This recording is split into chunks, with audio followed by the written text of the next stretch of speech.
की, छत्तीसगढ़ महतारी की, नंद की आनंद की, नंद की आनंद की। मेरा नाम कौशल खान है। मैं रामचंद्री महाविद्यालय सरायपाली एमए हिंदी का छात्र हूँ। मैं आप लोगों को एक छत्तीसगढ़ी गीत सुनाना चाहूँगा जो मेरे द्वारा खुद लिखा गया है।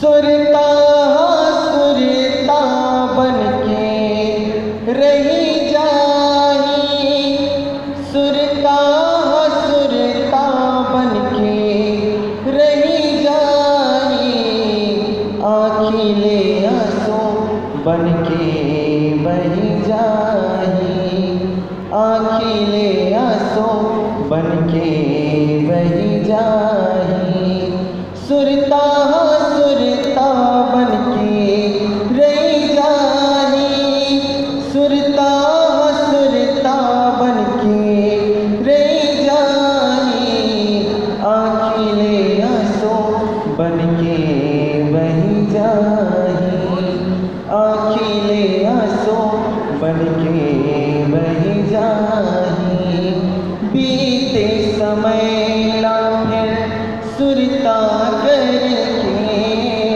आखिले आंसू झर झर बहाथे, आखिले आंसू झर झर बहाथे, फिर नहीं आवे बीते कल, सोच के दिल बड़ पछताते, सोच के दिल बड़ पछताते,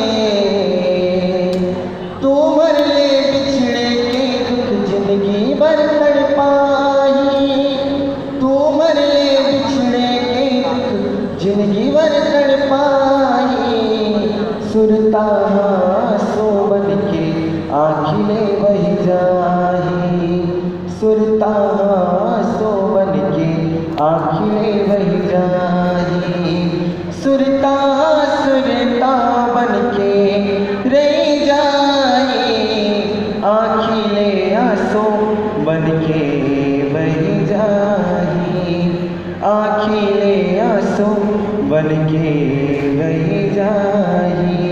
और एक शायरी बोलना चाहूँगा। सारा जहां उसी का है जो मुस्कुराना जानता है, और रोशनी भी उसी की है जो शमा जलाना जानता है। हर जगह मिल जाएंगे मंदिर मस्जिद और गुरुद्वारे, लेकिन ईश्वर तो उसी का है जो सर झुकाना जानता है, जो सर झुकाना जानता है। धन्यवाद।